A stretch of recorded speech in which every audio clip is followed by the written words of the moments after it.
इकाई 8 राजा का हिस्सा। कहानी। राजा भोज बड़े प्रजावत्सल थे। वे स्वयं राज्य में घूम घूम कर प्रजा की कठिनाइयों को देखा करते थे और उन्हें यथासंभव दूर किया करते थे। एक दिन राजा अपनी रानी के साथ रथ पर सवार होकर राज्य का भ्रमण कर रहे थे। वे राजधानी से बहुत दूर निकल गए। उन्होंने देखा कि एक खेत में एक किसान हल जोत रहा है, मगर उसके हल में एक ही बैल है। दूसरे बैल के स्थान पर उसकी स्त्री हल खींच रही है। राजा भोज ने रथ रोका और किसान के पास जाकर कहा, भले आदमी, तुम यह क्या अत्याचार कर रहे हो? भला कहीं स्त्री को भी हल में जोता जाता है? मेरा एक बैल मर गया है। दूसरा बैल खरीदने के लिए मेरे पास धन नहीं है। अगर खेत न जूता तो मैं खाऊंगा क्या? कहकर किसान पुनः अपने कार्य में लग गया। उसे क्या पता था कि उससे बात करने वाला कौन है। राजा ने कहा, अरे भाई, जरा सुनो तो। जो कहना है मेरे साथ चलते चलते कहो। मेरा काम क्यों रोकते हो? किसान ने कहा। राजा भोज उसके साथ साथ चलने लगे। अपने काम के प्रति किसान की लगन देखकर राजा भोज बहुत प्रभावित हुए। वह बोले, भले आदमी, इस प्रकार तो तुम्हारी पत्नी थक जाएगी और थकावट की वजह से कोई दूसरा कार्य भी नहीं कर सकेगी। किसान बोला, तो फिर तुम ही बताओ, मैं क्या करूं? राजा ने कहा, तुम मेरे साथ चलो। मैं अपना एक बैल तुम्हें दे देता हूं, मगर इतनी देर मुझे काम रोकना पड़ेगा। तुम ही बैल ला दो। किसान बोला, अच्छा, ऐसा करो, तुम अपनी पत्नी को रथ के पास भेज दो। वह मेरी पत्नी से बैल ले आएगी। तब तक मैं तुम्हारे हल में जूतूंगा। राजा ने कहा। किसान इस बात पर राजी हो गया। राजा भोज हल में जुत गए और किसान की पत्नी रथ के पास चली गई। उसने रानी को सारी बात बता दी।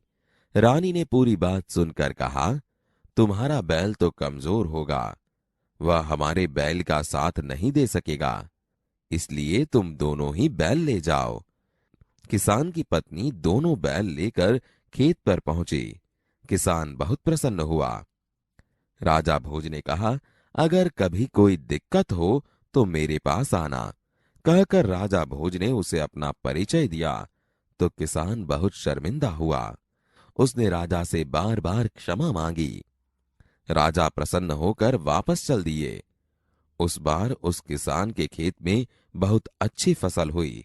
उसके आश्चर्य का ठिकाना न रहा जब उसने देखा कि खेत के जितने हिस्से को राजा भोज ने जोता था उसमें मोती उगे थे। बाकी के हिस्से में उम्दा किस्म के गेहूं उगे थे। किसान बहुत प्रसन्न हुआ। किसान ने सारे मोती इकट्ठे किए और राजा भोज के पास जा पहुंचा। उसने सारे मोती राजा भोज के चरणों में रख दिए और राजा को सारा किस्सा कह सुनाया। राजा ने कहा, ये मोती तुम्हारे खेत में उगे हैं। इन पर तुम्हारा हक है। इन्हें तुम ही अपने अधिकार में रखो। नहीं महाराज, यह आपके परिश्रम का प्रताप है, इसलिए मैं इन्हें नहीं ले जाऊंगा। मेरी प्रार्थना है कि आप इन्हें राजकोष में जमा कर लें और गरीबों की भलाई के लिए काम में लें। किसान ने प्रार्थना की। किसान की बात सुनकर राजा बहुत प्रसन्न हुए और उन्होंने मोती स्वीकार कर लिए।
राजा भोज बड़े प्रजावत्सल थे। वे स्वयं राज्य में घूम घूम कर प्रजा की कठिनाइयों को देखा करते थे और उन्हें यथासंभव दूर किया करते थे। एक दिन राजा अपनी रानी के साथ रथ पर सवार होकर राज्य का भ्रमण कर रहे थे। वे राजधानी से बहुत दूर निकल गए। उन्होंने देखा कि खेत में एक किसान हल जोत रहा है, मगर उसके हल में एक ही बैल है। दूसरे बैल के स्थान पर उसकी स्त्री हल खींच रही है। राजा भोज ने रथ रोका और किसान के पास गए। भले आदमी, तुम यह क्या अत्याचार कर रहे हो? भला कहीं स्त्री को भी हल में जोता जाता है? मेरा एक बैल मर गया है। दूसरा बैल खरीदने के लिए मेरे पास धन नहीं है। अगर खेत न जुता तो मैं खाऊंगा क्या? किसान पुनः अपने कार्य में लग गया। उसे क्या पता था कि उससे बात करने वाला कौन है। अरे भाई, जरा सुनो तो। जो कहना है मेरे साथ चलते चलते कहो। मेरा काम क्यों रोकते हो? राजा भोज उसके साथ साथ चलने लगे। अपने काम के प्रति किसान की लगन देखकर राजा भोज बहुत प्रभावित हुए। भले आदमी, इस प्रकार तो तुम्हारी पत्नी थक जाएगी और थकावट की वजह से कोई दूसरा कार्य भी नहीं कर सकेगी। तो फिर तुम ही बताओ, मैं क्या करूं? तुम मेरे साथ चलो, मैं अपना एक बैल तुम्हें दे देता हूं। मगर इतनी देर मुझे काम रोकना पड़ेगा। तुम ही बैल ला दो। अच्छा, ऐसा करो, तुम अपनी पत्नी को रथ के पास भेज दो। वह मेरी पत्नी से बैल ले आएगी। तब तक मैं तुम्हारे हल में जुतूंगा। किसान इस बात पर राजी हो गया। राजा भोज हल में जुत गए और किसान की पत्नी रथ के पास चली गई। उसने रानी को सारी बात बता दी। तुम्हारा बैल तो कमजोर होगा, वह हमारे बैल का साथ नहीं दे सकेगा, इसलिए तुम दोनों ही बैल ले जाओ। किसान की पत्नी दोनों बैल लेकर खेत पर पहुंची। किसान बहुत प्रसन्न हुआ। अगर कभी कोई दिक्कत हो तो मेरे पास आना। राजा भोज ने उसे अपना परिचय दिया तो किसान बहुत शर्मिंदा हुआ। उसने राजा से बार बार क्षमा मांगी। राजा प्रसन्न होकर वापस चल दिए। उस बार उस किसान के खेत में बहुत अच्छी फसल हुई। उसके आश्चर्य का ठिकाना न रहा जब उसने देखा कि खेत के जितने हिस्से को राजा भोज ने जोता था उसमें मोती उगे थे। बाकी के हिस्से में उम्दा किस्म के गेहूं उगे थे। किसान बहुत प्रसन्न हुआ। किसान ने सारे मोती इकट्ठे किए और राजा भोज के पास जा पहुंचा। उसने सारे मोती राजा भोज के चरणों में रख दिए और राजा को सारा किस्सा कह सुनाया। ये मोती तुम्हारे खेत में उगे हैं, इन पर तुम्हारा हक है। इन्हें तुम ही अपने अधिकार में रखो। नहीं महाराज, यह आपके परिश्रम का प्रताप है, इसलिए मैं इन्हें नहीं ले जाऊंगा। मेरी प्रार्थना है कि आप इन्हें राजकोष में जमा कर लें और गरीबों की भलाई के लिए काम में ले।